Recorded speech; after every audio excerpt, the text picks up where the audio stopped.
बहन रहते थे। बहन बृहस्पतिवार के व्रत करती थी। बृहस्पति महाराज आते, 4 लड्डू और एक चांदी का कटोरा देकर चले जाते। बहन लड्डू खा लेती और कटोरा कोठरी में रख देती। एक दिन उसकी भाभी ने कोठरी खोली तो देखा वहाँ पर कटोरों की जगमग हो रही है। फिर उसने पड़ोसन से कहा, पता नहीं मेरी ननद इतने कटोरे कहाँ से लाई। तब पड़ोसन ने कहा, अपने आदमी से कहना। इस पर भाभी बोली, मेरा आदमी मेरी बात नहीं सुनेगा। फिर पड़ोसन ने कहा, दाल का चमचा भात में और भात का चमचा दाल में दे देना। उसने पड़ोसन की बात मान ली और वैसा ही किया। उसकी इस हरकत पर उसका पति बोला, पागल हो रही हो क्या? यह क्या कर रही हो? तब भाभी बोली, पागल मैं नहीं हो रही, पागल तो तुम्हारी बहन हो गई है। पता नहीं कहाँ से इतने चांदी के कटोरे लाती है।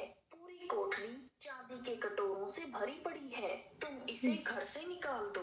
अगले दिन भाई अपनी बहन से बोला, जीजी आज हम मामा के घर चलेंगे। वह जानती थी कि मामा के घर कौन जाएगा। उसने कहा, भैया जहाँ केले का पेड़ हो और एक मंदिर हो, मुझे वहाँ उतार देना। तब भाई बोला, ठीक है। फिर वह दोनों जंगल की ओर चल दिए। रास्ते में जहाँ केले का पेड़ और मंदिर था, उसने अपनी बहन को वहाँ उतार दिया। वह बृहस्पतिवार का दिन था।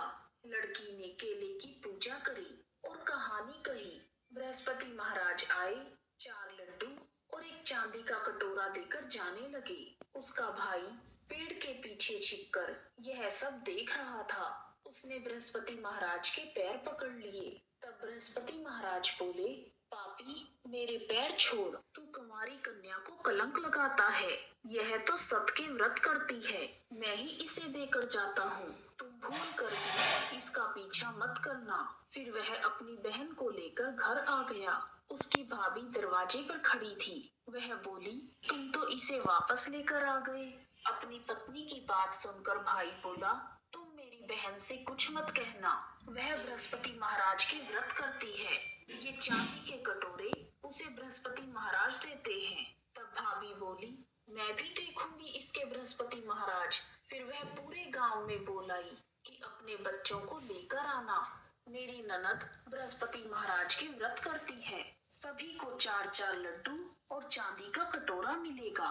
भाभी के बुलाने पर बृहस्पतिवार के दिन सभी गांव वाले अपने बच्चों को लेकर आ गए। अब बहन एक टांग पर खड़ी होकर बोली, हे बृहस्पति महाराज मेरी लाज रखना।